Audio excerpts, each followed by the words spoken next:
This book is Miss Brandy's most favorite book. This is the tale of three trees, and it is a folk tale, which means it's passed down from each family to each family over the years. So it is retold by Angela Elwell Hunt and illustrated by Tim Junk.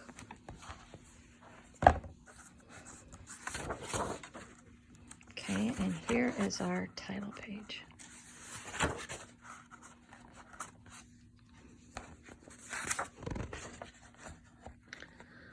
Once upon a mountaintop, three little trees stood and dreamed of what they wanted to become when they grew up.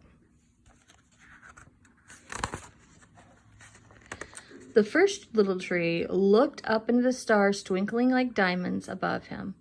"I want to hold treasure," he said. "I want to be covered with gold and filled with precious stones. I will be the most beautiful treasure chest in the world." The second tree looked out of the small stream trickling by on its way to the ocean. "I want to be a strong sailing ship," he said. "I want to travel mighty waters and carry powerful kings. I will be the strongest ship in the world."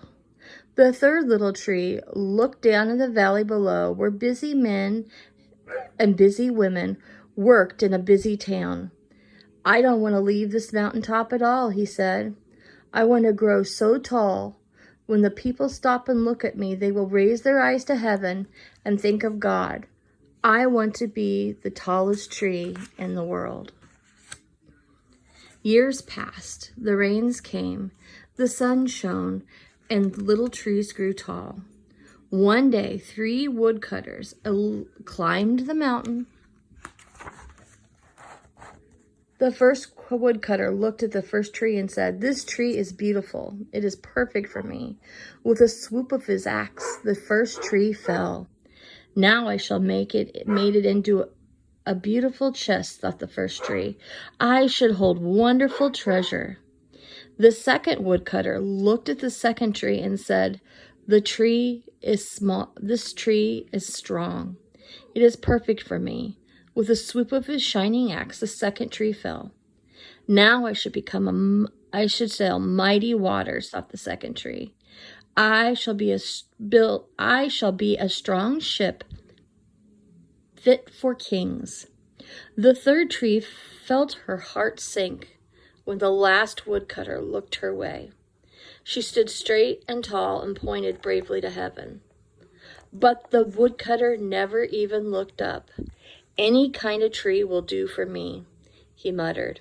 With a swoop of his shining axe, the third tree fell.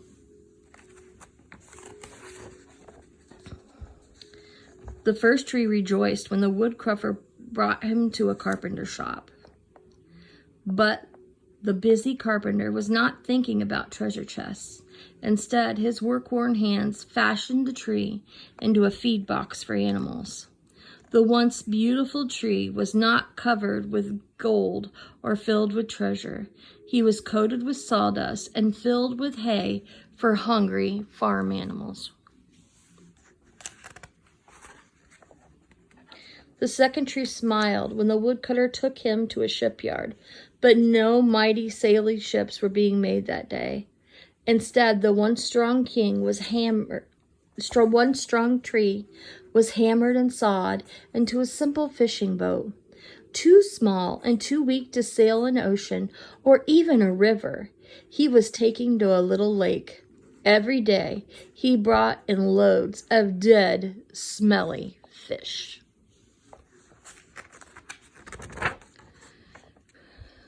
The third tree was confused when the woodcutter cut her into strong beams and left her in her lumber yard. What happened? The once tall tree wondered. All I ever wanted to do was to stay on the mountaintop and point to God. Many, many days and nights passed. The trees nearly forgot their dreams. But one night, the golden starlight poured over the first tree as a young woman placed her newborn baby into the feed box. I wish I could make a cradle for him, her husband whispered.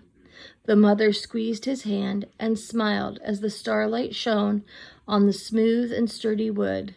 This manger is beautiful, she said. And suddenly, the first tree knew he was holding the greatest treasure in all the world.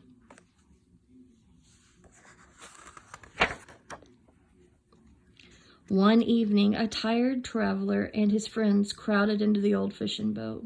The traveler fell asleep as the second tree quietly sailed down the lake. Soon a thundering and thrashing storm arose. The little tree shuddered. He knew he did not have enough strength to carry so many passengers safely through the wind and rain. The tired man awakened. He stood up, stretched out his hand, and said, "Peace."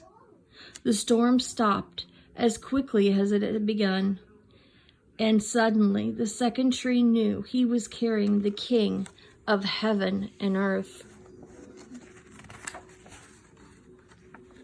One Friday morning, the third tree was startled when her beams were yanked from the forgotten woodpile.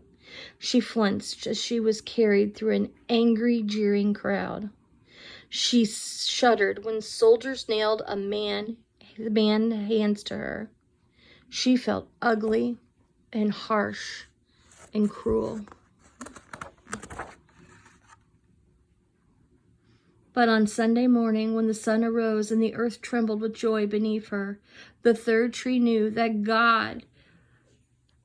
God's love had changed everything. He made the first tree beautiful. He made the second tree strong. And every time people thought of the third tree, they would think of God.